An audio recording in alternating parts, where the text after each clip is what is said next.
හරි. අපි ආර්ථික පසුබැසීම කියන කොටස කතා කරමු. නිෂ්පාදන හැකියාවයි කොහොමද ආර්ථිකයක් පසුබැසීම කියන එක පෙන්නන්නේ. පසුබැසීම. පසුබැසීමේ කවුද? ආර්ථිකය. මම ඔයාලට සරල ප්‍රශ්නයක් අහනවා. පසුබැසීම කියන එක නැවත යථා තත්වයටපත් වෙන එකක්ද? පසුබැසීමක් කියන එක වුණාම නැවත යථා තත්වයටපත් වීමක් තියෙනවා. මොකක් හරි පසුබැසීමකද? ඔව් අනිවාර්යයෙන්ම පසුබැසීමක් වෙන්නේ එක්කෝ හිතාමතා පහුබහිනවා නැත්නම් ඉබේ පසුබසින්නත් පුළුවන්. කොහොම වුණත් පසුබැසීමක් කියන එක අපි ඔළුවට දාගන්න ඕනි. తాවකාලික තත්වයක් හැටියට.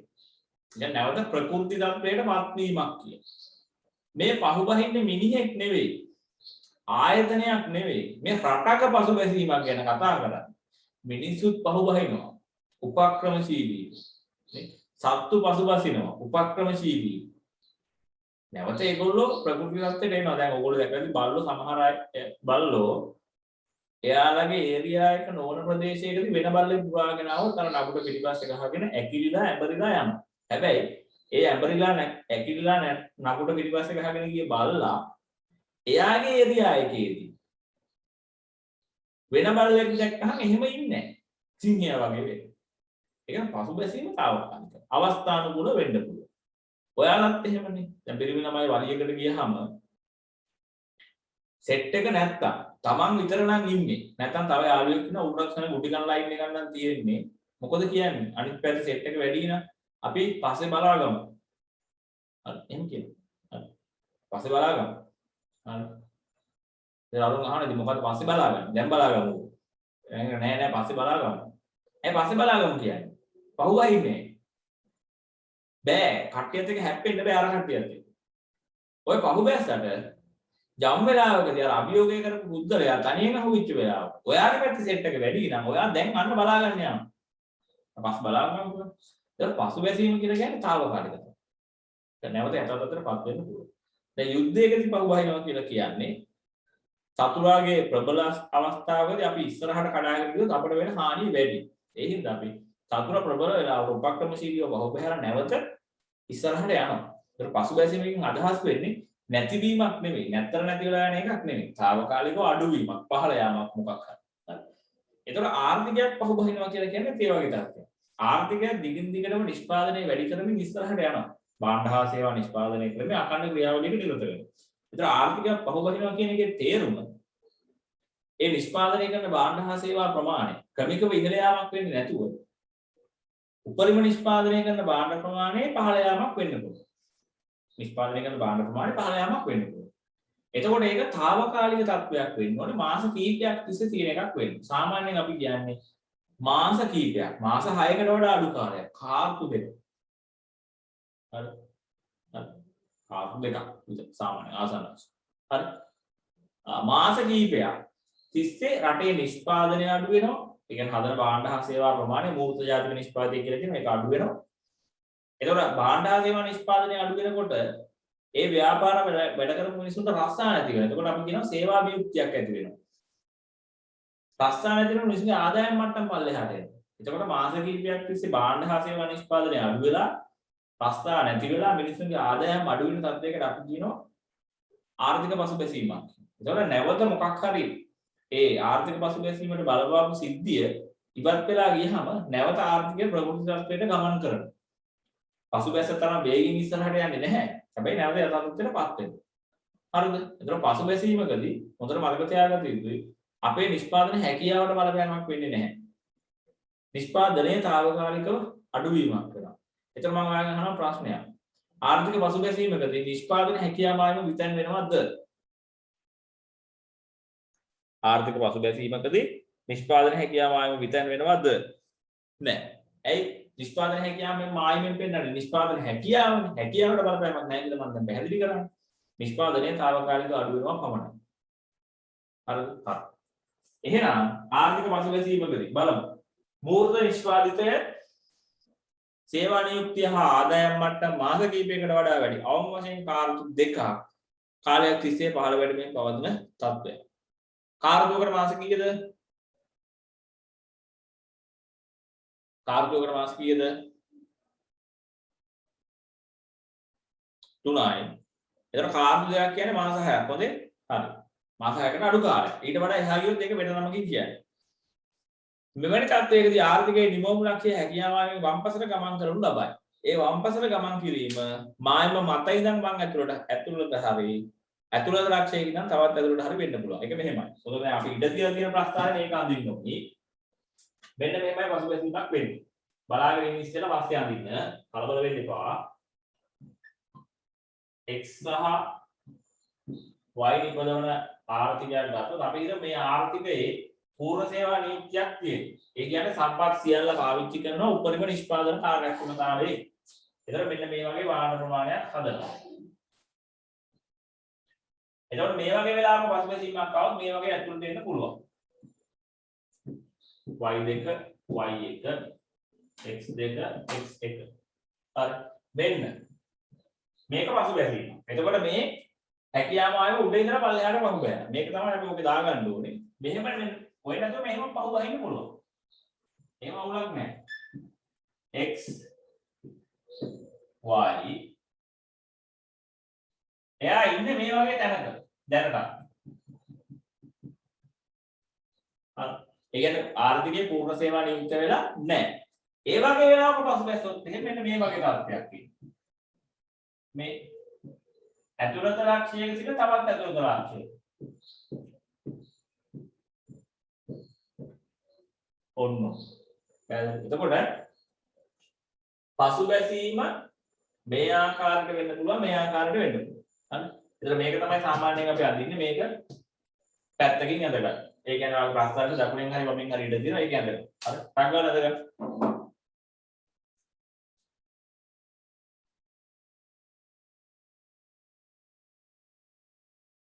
right.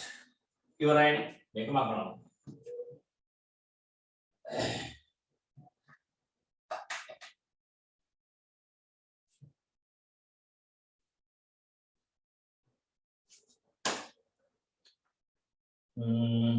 දැන් ඒ වගේ ආර්ථිකයේ දැන් අපේ අර කොරෝනා පළවෙනි රැල්ලේදී මාස කිහිපයක් වහලා තිබ්බනේ. එතකොට නිෂ්පාදනය යනවා. එතකොට ඒ වගේ තත්ත්වයක් තමයි මුල් කාලේ තිබුණේ ආර්ථික පසුබැසීමක් කොරෝනා මුල් කාලේ. දැන් වෙනකොට පළවෙනි රැල්ලත් ඇවිල්ලා දෙවෙනි රැල්ලත් ඇවිල්ලා තුන්වෙනි රැල්ලත් ඇවිල්ලා තියෙන්නේ.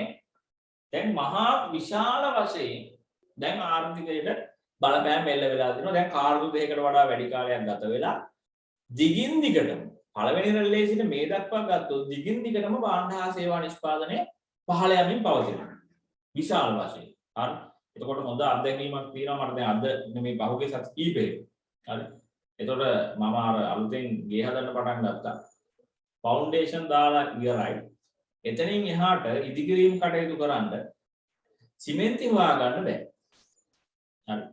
ඒ කියන්නේ සිමෙන්ති නිෂ්පාදනය විශාල වශයෙන් අඩු වෙලා තියෙනවා. හරි. සිමෙන්ති ලෝරි එනවා යනවා බොහොම පොඩි ප්‍රමාණයක් කලවන්න හම්බ වෙනවා. ඒ ටික හිතවතුන් අතර බෙදලා ගියහම සාමාන්‍ය පාරිභෝගික ජනතාවට සිමෙන්ති නැහැ. දවසකට විශාල ප්‍රමාණයක් හાર્ඩ්වෙයාර් වල මිනිස්සු වෙනවා සිමෙන්ති වාගෙන. නැහැ. හරි. එතකොට ඒක දැන් తాවකාලික තත්ත්වයක් නෙවෙයි මහා භයානක තත්ත්වයක් බවට පත් වෙනවා. සෙවිලි දහඩුත් එහෙම නැහැ. හරිද? ඉස්සරහ දිනව කඩ ඉස්සරහ දෙක තුනක් ඒ අරින්න නැහැ. ගන්න නැහැ. හරි. ඒ මම කතා කරලා ඉදිකිරීම ගමු. ඒවයි මිල ගන්නොත් අතිවිශාල වශයෙන් ඉහළ ගිහිලා තියෙන ඒවා. හරි. විශාල වශයෙන් සීමා වෙලා තියෙනවා එනේ.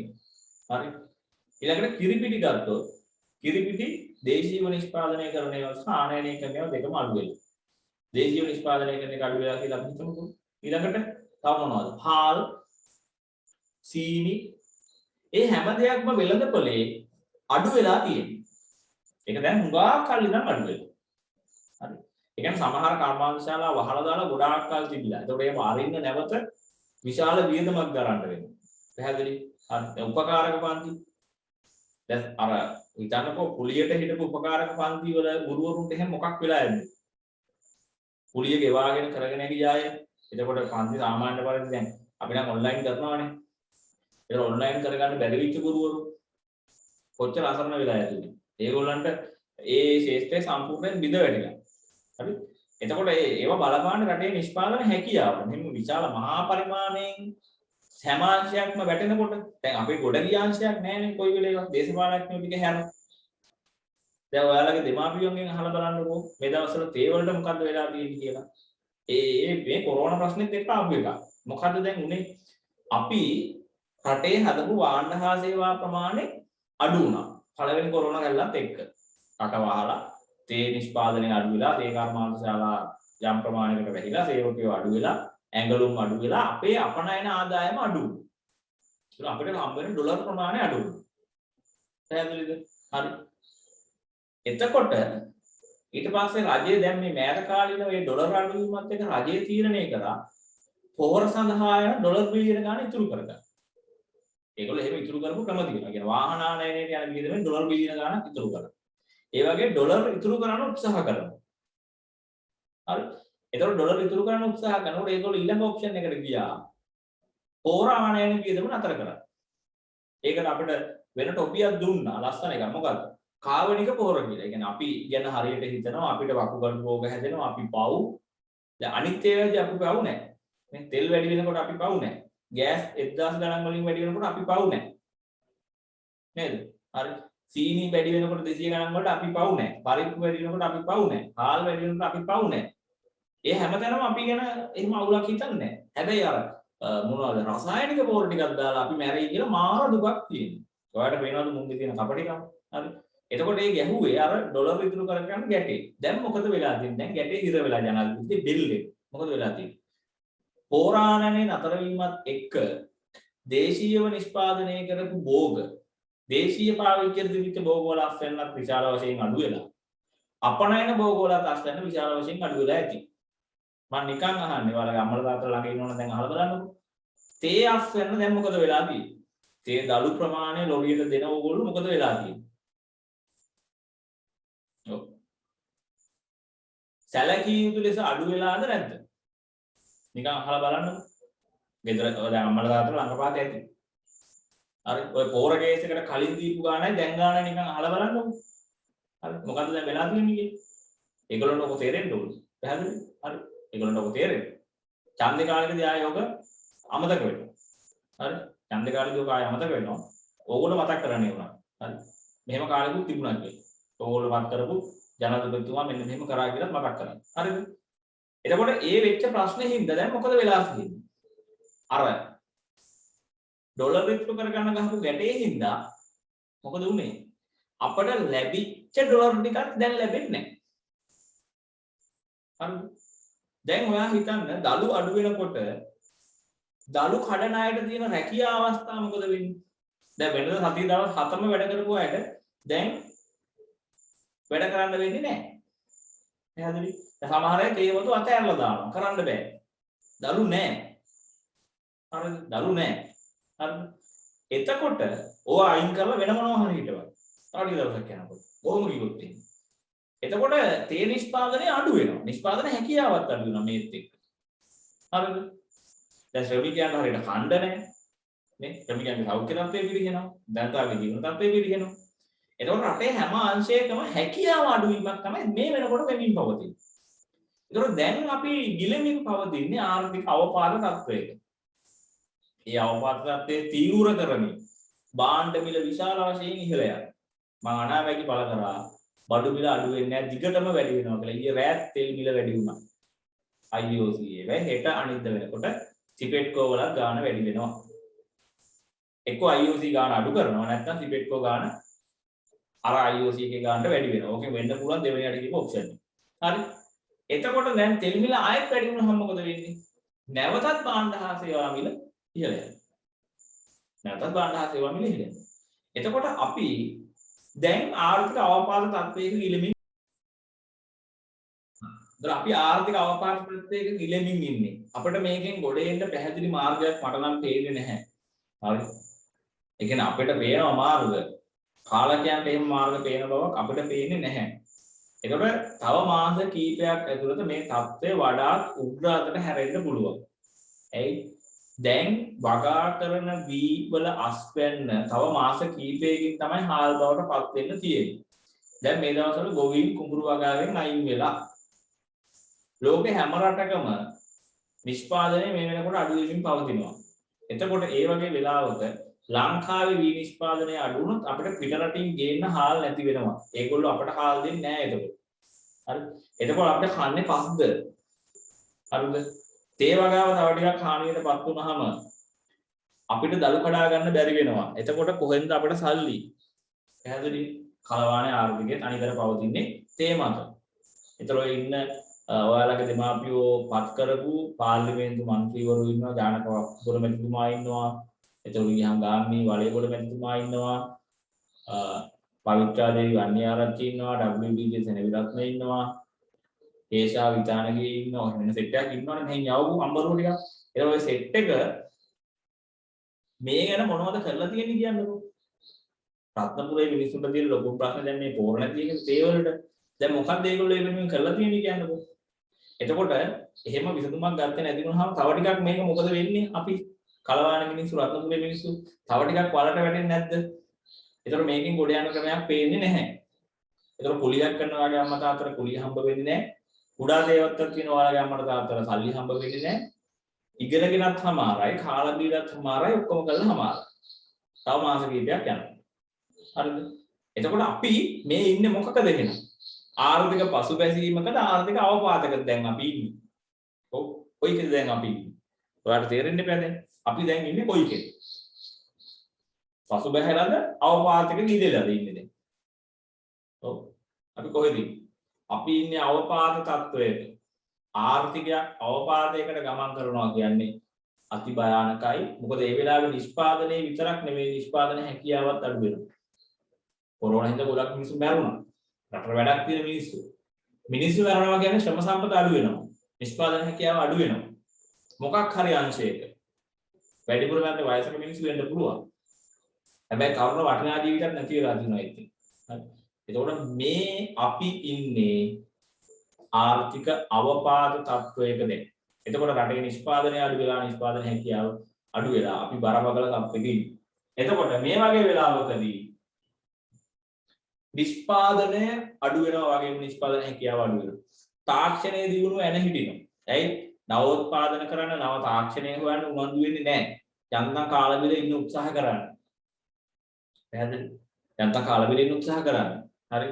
ඒතකොට මේ පවතින තත්ත්වයක් එක්ක රට දිගින් දිගට ආගාධයක් කරා ගමන් කරමින් පවතිනවා. මම කියන්නේ නැහැ.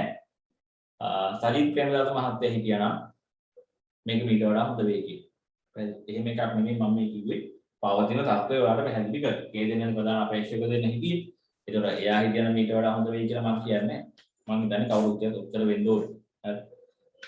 පැහැදිලි? හරි. අපි බලමු. ආර්ථික අවපාතයක් යන කිසියම් රටක මූර්ත නිෂ්පාදනය. මූර්ත කියන්නේ භාණ්ඩ හා සේවා ප්‍රමාණාත්මක නිෂ්පාදනය. සේවා නියුක්තිය කියන්නේ රැකියාව සහ ආදායම් මට්ටම ඒගොල්ලන්ගේ වසරකට වැඩි කාලයක් තිස්සේ. දැන් වසරකට වඩා වැඩිනේ පුතේ. වසරකට වඩා වැඩි. ඊම අවුරුද්දේ මාර්තු මේ අවුරුද්දේ මාර්තු වලින් පස්සේ දැන් මාස ගණන් ගිහිල්ලා අවුරුද්දකට වඩා වැඩි. පහළ වැඩමින් පවත්නා තත්වයකි. ආර්ථික අවපාතයකදී ප්‍රාග්ධන තොගයට හානි වෙන්න පුළුවන්. දැන් අර මම කිව්ව වහලා දාලා තිබිච්ච ඒව නැති වෙන්න පුළුවන් කියලා. දැන් ඔයාලා විද්‍යාලවල පන්තියේ ගිහුව බලන්න පුළුවන්. අවු මාස ගණන් පන්ති වල දාලා අර තීච්ච ඩෙස් එහෙම ගොඩක් ඒවා ගුල්ලෝ ගහලා ඒවා වාඩි වෙන්න බෑ. දැන් හරියට ඔය ටිකක් බර ළමයි කියපු දෙනෙක් වහන්න කඩ ගන්න සයිස් එකේ ඩෙසුත් තියෙනවා. පැහැදිලි? ඒ කියන්නේ ප්‍රාග්ධන තොගයට මක් වෙලාද? හානි වෙලා. ඒ වගේ ලොකු ව්‍යාපාරවල ගොඩක් ඒවා පාවිච්චි කරන්න බැරි වෙලා ඇති. හරි? මෙන්ම තාක්ෂණයේ දියුණුව නැහිටීමක් සිදු වෙන්න පුළුවන්. ඒ වගේ වෙලාවකදී ආර්ථිකයේ නිෂ්පාදන හැකියාව අඩු වෙන අතර නිෂ්පාදන හැකියාව මායම වමට විතන්නේ. නිෂ්පාදන හැකියාව මායම වමට විතන්නේ වේ. හරි. දැන් ප්‍රධාන ප්‍රස්තාවය මෙන්න මෙහෙම එන්න ඕනේ. ප්‍රධාන ප්‍රස්තාවය මෙන්න මෙහෙම එන්න ඕනේ. x y මේ වගේ හරිද? ඔක මෙන්න මෙහෙම කිව්වත් වැරද්දක් නැහැ. මේකත් ඔයාලට ඇත්ත කොන්න ඇඳ ගන්න. ඕන්න නෙමෙයි ඇඳ ගන්නකො. දැන් මෙහෙම සමහර අය මෙහෙමත් කරනවා. කොහොම නිමෝමුලාක්ෂයකුත් ලකුණු කරනවා. ඒකත් එක්කම ඇතුළට ගන්නවා. මේ ඒත් ඉතින් අවුලක් නැහැ. මේක තමයි ප්‍රධාන එක. මේක ඇඳ ගන්න ඉස්සෙල්ලා ඔය ප්‍රස්තාවයේ තියෙන තැන ඉඩ තියෙන තැන. පැත්තක මේකත් ඇඳ ගන්න. පැත්තක මේකත් ඇඳ ගන්න. හරි. ටක්ගාලා ඔය දෙක මදි. ඊට පස්සේ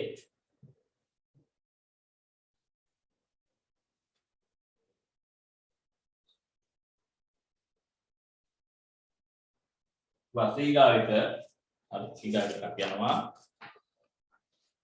ආර්ථික සම්පාදක පැනවීම කියන කොටස කතා කරන්නේ. ආර්ථික සම්පාදක පැනවීම. සම්පාදක පැනවීමක් කියලා කියන්නේ මොකක්ද? ඔව්. සම්පාදක පැනවීමක් කියලා කියන්නේ පුතා බාධා කිරීමක් කියන්නේ. සම්පාදක කිව්වත් බාධක කිව්වත් එකම කතාව තමයි. සම්පාදක පැනවීම කියලා කියන්නේ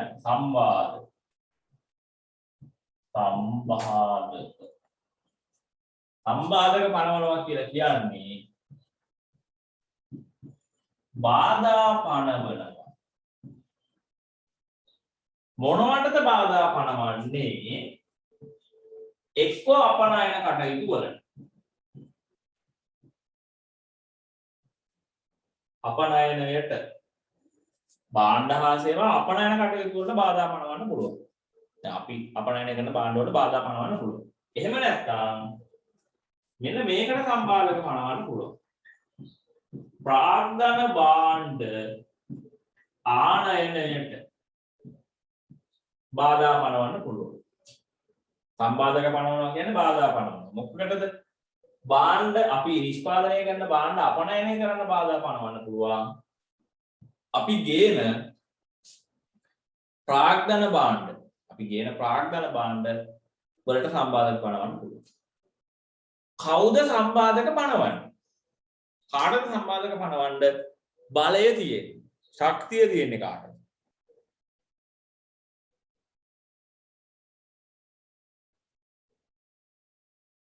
ඔව්. කාටද සම්පාදක පනවන්න ශක්තිය තියෙන්නේ කියලා කියන්නකෝ. නෑ පුතු. උත්තරයක් දෙන්නකෝ මොනවා. කාටද සම්පාදක පනවන්න පුළුවන්? ඔව්. කවුද සම්පාදක පනවන්න? ඔව්. රජයට බෑ. රජයකට සම්පාදක පනවන්න පුළුවන්. ජනාධිපතිට බෑ සම්පාදක පනවන්න. හරි. දැන් අපේ රටවල ජනාධිපතිවත් නෙමෙයි ඉන්නේ පබේනේ. හරි. සම්පාදක පනවන්න පුළුවන් ජනාධිපතිට ලෝකේ ප්‍රබල රටවල. අපේ වගේ බෑ. හරි. දැන් ඇමරිකානු ජනාධිපතිට පුළුවන් සම්පාදක පනවන්න අනෙක් රටවල් වලට. ඇමරිකාවේ සෙට් එක තෙල් ගහපු ලංකාවේ ජනාධිපතිට ඒක කරන්න බෑ. පැහැදිලිද මං කියන්නේ? හරි. ඇමරිකාවේ ජනාධිපතිට සම්පාදක පනවන්න පුළුවන්. අපේ රටේ ජනාධිපතිට බෑ. ඇයි? ඒ ඇමරිකාවේ සෙට් එක තෙල් ගහපු. පැහැදිලිද? ප්‍රොග්‍රෙසිව් නේ. අපි පොඩි රටක්. හරි. අපේ සයිස් එක අපි දැනගන්න බෑ. වර්ග කිලෝමීටර 65000 ගණක් වෙච්ච ජනගහනය මිලියන 20ක් විතර වෙන බොහොම චූටි රටක්. ඩොලර් බිලියන 80ක විතර රුපියල් බිලියන 80ක විතර දරජාත්මක නිෂ්පාදනයක් තියෙන පොඩි රටක් අපිට බෑ කාටවත් සම්බාධක කරන්න. කාටවත් අපනයන වලට ප්‍රාග්ධන භාණ්ඩ වලට බාධක කරන්න අපරන් අපිට ශක්තියක් නැහැ. ලොකු රටවල් අපිට සම්බාධක දානවා. ලොකු රටවල් වගේම ලොකු ආයතන. ලොකු ආයතන කියන්නේ ජාත්‍යන්තර ආයතන. ලෝක බැංකුව, මූල්‍ය අරමුදල, ජාත්‍යන්තර මූල්‍ය අරමුදල අහලා නැද්ද? ඒ වගේ ලොකු ආයතනක් අපිට සම්බාධක දානවා. ලෝකේ සම්බාධක දාන එක ප්‍රබලම රට තමයි ඇමරිකාව. එයා හැම රටකටම සම්බාධක දානවා. මොකක් හරි කේස් එකක් දානවා. බොහෝ රටවල. ඒ සම්බාධක දැම්මම ඒ රටට හරි අමාරුයි. ඔයා අහලා ලෝකේ කියුබාව කියලා රටක් තියෙනවා. ඇමරිකාව නිරන්තරයෙන් සම්බාධක දාන රටක්. ඔලු උස්සන්න දෙන්නේ නැහැ. හැබැයි ඒගොල්ලෝ සවාල් දිනෝ වැඩේ කරගෙන යනවා. පැහැදිලි. වෙනිසුලාව තිබ්බ ඉස්සර. උතුරු කොරියාවට සම්බාධක දාලා තියෙනවා. ඒ කියන්නේ ඇමරිකාව එයාට සෙල්ලම් දාන්න පුළුවන් මොන රටකට ඒගොල්ලෝ සම්බාධක දානවා. සම්බාධක දැමීමකින් බලාපොරොත්තු වෙන්නේ එක්ක වෙළඳ ශක්තිය නවත්තන එක. මොකක්ද ඒ කියන්නේ වෙළඳ ශක්තිය කියලා කියන්නේ අපි විදේශ වෙළඳ පොලේ භාණ්ඩ හා සේවා අපනයනය කරලා ගේන සල්ලි ටික නවත්තනවා රට ඇතුළත ගේන. ඒතර අපිට ඩොලර් නැහැනේ. විදේශ මුදල් නැහැනේ. ඒතර භාණ්ඩ ගේන්න බැරි වෙලා අපි හිර වෙනවා. එහෙම නැත්නම් අපේ රටට හම්බ වෙන ප්‍රාග්ධන භාණ්ඩ ආනයනේ නවත්තනවා. මැෂින් එහෙම ගේන එක නවත්තනවා. ගේන්න දෙන්නේ නැහැ. අපිට භාණ්ඩ එවන රටවල් වලට කියනවා ඒගොල්ලන්ට විකුණුනොත් අපි ගන්න. එහෙම කිව්වොත් මොකෝ වෙන්නේ? දැන් අපිටත් භාණ්ඩ එවන ඇමරිකාවටත් භාණ්ඩ යවන රටකට කියනවා ඇමරිකාව ඕගොල්ලෝ ලංකාවට විකුණනවා නම් භාණ්ඩ අපිට එපා ඕගොල්ලන්ගේ. එතකොට ඒ රටවල් තෝරගන්නේ ඇමරිකාවද ලංකාවද භාණ්ඩ එවන්නේ? නෝ. එයාලගේ වෙළඳපොළ හැටියට තෝරගන්නේ ලංකාවද ඇමරිකාවද? ඒගොල්ලෝ තෝරගන්න. ඔව්. ඒ රට තෝරගන්නවා ඇමරිකාව. ඇයි? අපි බොහොම පොඩි වෙළඳපොළක්. ඒක නිකම්ම අපි හිර වෙනවා. අන්තර ඒ වගේ එහෙම කරන්නේ ඇයි? එහෙම ඇමරිකාව හරි බලවත් රටක් හරි ආයතනයක් හරි ඇයි පුතේ අපිට බාධක දාන්නේ එහෙම කරදර කරන්නේ? ඉතින් අපි පොඩි රටක් නේ. ඉතින් අපිව මේ නිදහසේ ඉන්න අරින්න පුළුවන්. ඇයි ඉතින් අපිට කරදර කරන්නේ? ඇයි අපිට කරදර කරන්නේ කියලා? සම්පාදක දාන්නේ ඇයි? ඒක තමයි කරදර කරනවා කියන එක මම අදහස් කරන්නේ.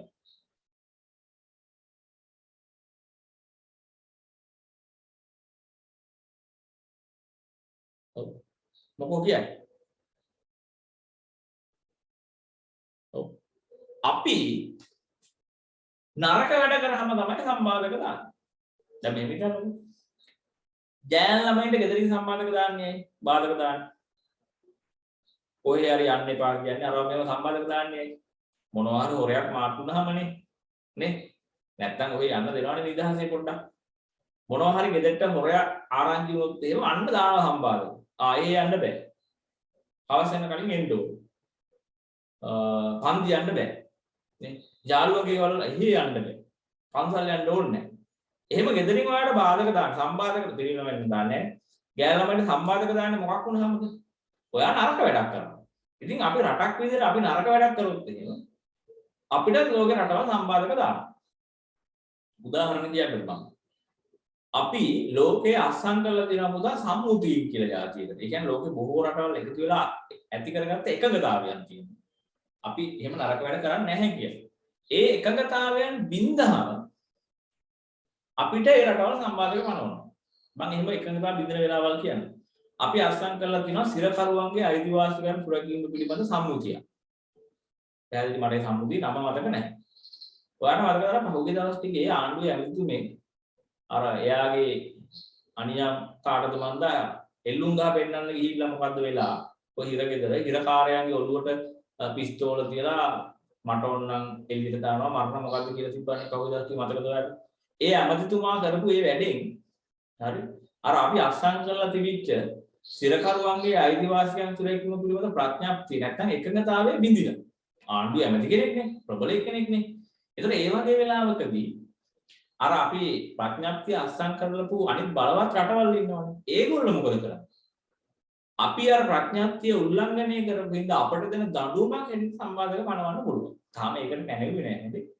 ඊට කලින් ඔයාලට මතක නම් මේ වර්තමාන රජයේම කලින් රජයේ තියෙද්දී කොහෙද අර රතුපස්වල හරි කොහේ හරි මොනවා හරි ප්‍රශ්නයක් වුණා.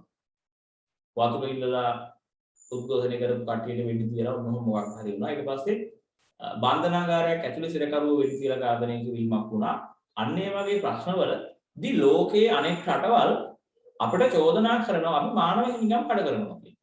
ඊළඟට පහුගිය තිබ්බේ LED යුද්ධ කාලේ. මානව හිමිකම් කඩනවද නැද්ද මන් දන්නේ නැහැ. යුද්ධ කාලේ නේද? අර අනිත් දෙක කියන කඩ වුණා ඇත්තට. හරි. එතකොට ඒ වගේ ඒවා අනේ දැන් අපිට බොරු කිව්වට දැන් අපේ ඔය ITN එක රූපවාහිනී වගේ ඒවා අපිට බොරු කියනවා ලංකාවේ මිනිස්සුන්ට. ඒවා ලංකාවේ මිනිස්සු පිළිගන්නවා. හැබැයි ජාත්‍යන්තර මාධ්‍ය කියන ඒවා බොරු කියන්නේ නැහැ. හරි ඒගොල්ලෝ ඇත්ත හොයලා කියන්නේ. ඒතකොට ජාත්‍යන්තර මාධ්‍ය ලංකාව ගැන යන තොරතුරු හරහා අනෙක් රටවල් දැනගන්නවා අපි කරන නරක වැඩ. එතකොට මොකද කරන්නේ?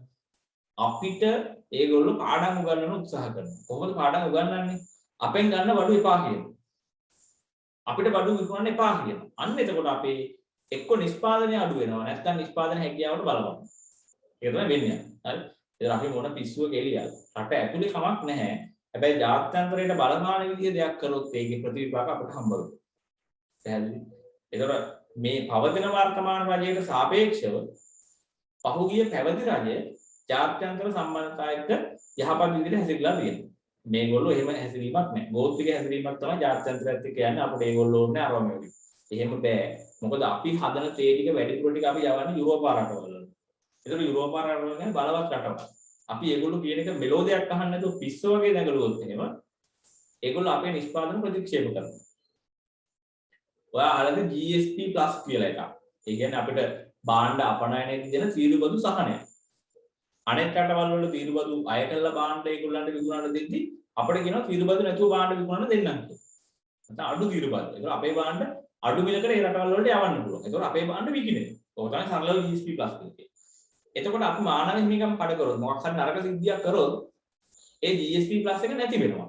ඒ බදු සහන නැති වෙනවා. එතකොට අනෙක් රටවල් වගේම වැඩි මිලට තමයි අපේ භාණ්ඩ ඒ වෙළඳපොළ වලට යන්නේ. එතකොට අපේව විකිනෙන්නේ නැහැ. එහෙම වුණොත් අපේ දේ විකිනෙන්නේ නැහැ. ඇඟලුම් විකිනෙන්නේ නැහැ. විශේෂයෙන් ඇඟලුම්. එතකොට අපේ රටට හම්බ වෙන ආදායම අඩු වෙනවා. ඔබ තමයි තියෙන ප්‍රශ්න. පැහැදිලිව ඔබ තමයි තියෙන ප්‍රශ්න. හරි. එතකොට අපි ඇඟලුම් මැෂින් ටික තියෙන්නේ ඒගොල්ලන්ගෙන් නම් ඒ මැෂින් ටික එවන්නේ නැහැ අපිට. හරිද? රෙදි ටික ගන්න ඒගොල්ලෝ රෙදි ටික එවන්නේ අපිට මහ ගන්න. ඔන්න තියෙන ප්‍රශ්න. හරි. ඒක සම්බාධක වෙනවීමක් කියන එක උදේ ලොකු ගැටලුවක් රටක. සම්බාධක නොදාගෙන ඉන්න එක තමයි ලොකුම දේ රටක් විදියට. පැහැදිලි? එකපාරක් අපේ මාළු ගත්තේ නැහැ යුරෝපා රටවල. හේතුව අපි තහනම් දැල් පාවිච්චි කරලා මාළු වලට ඉන්නවා. ඒගොල්ලන්ට බඩේ අමාරුවද? අපි කොහොම හරි අල්ලලා මාළු ටික දෙනවනම් එහෙම ගන්නෙ නැහැ. එහෙම ගන්නෙ නැහැ. ඒගොල්ලෝ හරි ක්‍රමයට අල්ලපු මාළු විතරයි ගන්නෙ. මොකක්ද හරි ක්‍රමය? ඒ තහනම් ආම්බන පාවිච්චි කරන්න බෑ. තහනම් ආම්බන කියලා කියන්නේ මාළුන්ගේ අර පැටවු ඉඳන් විනාශ වෙලා යන, පිටතර ඉඳන් විනාශ වෙලා යන අර සාගරේ විනාශ වෙන ක්‍රමයේ මාළු අල්ලන ක්‍රම වලට ඒගොල්ලෝ ඉඩ දෙන්නේ නැහැ. එහෙම අල්ලන මාළු ඒගොල්ලෝ ගන්නෙ නැහැ. ඒකෙන් බලාපොරොත්තු වෙන්නේ ඒ තහනම් ආම්බන හරහා මත්ස්‍ය සම්පත විනාශ කරන එක නවත්තන්න. ඒක හොඳ වැඩක්. ඒතර අපි තහනම් විදිහට අල්ලලා මාළු යවුවොත් අපේ මාළු ගන්න නැහැ නේද? එහෙම පහුවේ ගන්න මාළු ගත්තේ නැහැ. ඒතකොට ත්‍රිත්‍ය යහපාලන රජය තමයි නැවත ඒක හරි ගැස්සේ. මම මේ ඇත්ත කියන්නේ වෙච්ච එක. හරි. එතකොට සම්බාධක පැනවීමක් ඔන්න මතක තියාගන්න. නිෂ්පාදන හැකියාවට බලපාන්නත් පුළුවන්. නිෂ්පාදනයට බලපාන්නත් පුළුවන්. නිෂ්පාදනය කියන්නේ අපි හදන භාණ්ඩ අඩු වෙන්න පුළුවන්. ඇයි විකුණ ගන්න බෑනේ විතරක්. ඒකට භාණ්ඩ හදන එක අඩු කරන්න. එහෙම නැත්නම් ප්‍රාග්ධන භාණ්ඩ කියන එකට සීමා පැනගොත් එහෙම නිෂ්පාදන හැකියාව අඩු වෙන්න පුළුවන්. හරි. එහෙනම් අපනයනයට සම්බාධක පැනගොත් නිෂ්පාදනය අඩු වෙනවා. හොඳට මතක තියාගන්න. අපනයනයට සම්බාධක පැනගොත් පුතා නිෂ්පාදනය අඩු වෙනවා. හරිද? ප්‍රාග්ධන භාණ්ඩ ආනයන සම්බාධක පැනගොත් නිෂ්පාදන හැකියාවට බලපාන හැකියාව අඩු වෙනවා. නිෂ්පාදන හැකියාව අඩු වෙනවා. ඉතින් මතක තියාගන්න අපිට මොන කතන්දර කිව්වත් පාලනය කරන අය ලෝකේ රටවල් එක්ක සෙල්ලම් කරන්න බෑ. හරිද? අපි බය නෑ. අපි එහෙම නැමෙන්නේ නෑ. අරම මෙවට එහෙම හරියන්නේ නෑ. පැහැදිලිවම හරියන්නේ නෑ. හරි? දෙවිලි පිළිවෙත් කරන්න බෑ ඒගොල්ලොත් එක්ක. රට ඇතුලේ කියන එකම එළියට කියන්න ඕනේ. අවංක වෙන්න ඕනේ. නැත්නම් ලොකු ප්‍රශ්නයක් වෙනවා. හරි? අපි සුට්ටක් බලමු. මෙහෙම කියනවා. ආර්ථික සම්බාධක පැනවීම යන්නේ අදහස් වන්නේ කිසියම් රටකට තම රටින් භාණ්ඩ අපනයනයට හා තම රටට භාණ්ඩ ආනයනයට බාධා පැනවීම, විදේශ ආයතන නතර කිරීම, විදේශ ණය හා ආධාර අත්හිටුවීම ආදී ක්‍රියාමාර්ගයන්ද බලවත් රටවල් තමයි ඔය කරන්නේ.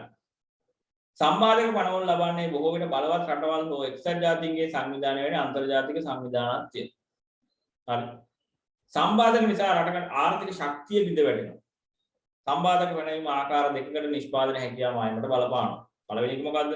සම්පත් සම්භාරයට හෝ තාක්ෂණයට හෝ හානි සිදු වෙන නිෂ්පාදන හැකියාව මායම අවඩ වෙනවා. ඒකෙන් මම කිව්ව ප්‍රාග්ධන භාණ්ඩ ගේන්න දුන්නේ නැත්නම් ඒක හිර කළොත් එහෙම ආර්ථිකයේ නිෂ්පාදන හැකියාව අඩු වෙන්න පුළුවන්. සම්බාධක නිසා නිමෝම අලෙවි කර ගැනීම පිළිබඳ ගැටලු ඇති වුණොත් ඒ කියන්නේ අපි හදන භාණ්ඩ ටික විකුණ ගන්න බැරි. තේ ටික විකුණ ගන්න බැරි වුණොත් මොකද වෙන්නේ? හැකියාව මායම විතර වෙන්නේ නැහැ. තේ අංශයෙන් නිෂ්පාදන ලක්ෂ්‍ය පොඩ්ඩක් ඇතුළට එනවා. කොහොමද ටික යවා ගන්න පුළුවන් නිෂ්පාදන. ඒ කියන්නේ තේ ගස් ටික කුණු ගස් ටික හැමෝම තියෙනවනේ. ආයි ඒගොල්ලෝ ගන්න කාලේ අපිට හදලා විකුණන්න පුළුවන්. తాවකාලිකව නිෂ්පාදනය විතරක් අඩු වෙනවා. හරි. ඒ ප්‍රස්තාව දෙකක් තියෙනවා. පළවෙනි ප්‍රස්තාවය අපි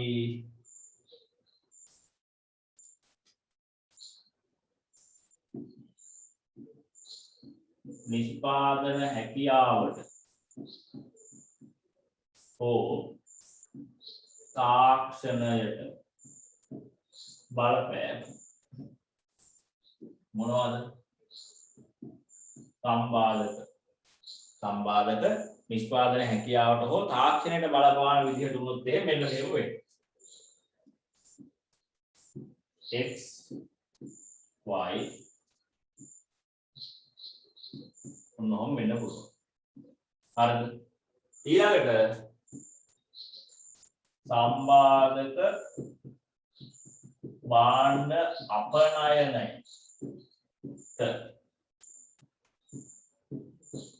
බලපෑමක් වුණා. සම්බාධක නිසා කියලා භාණ්ඩ අපනයනයට බලපෑමක් වුණොත් එහෙනම් මෙන්න මෙහෙම වෙන්න පුළුවන්.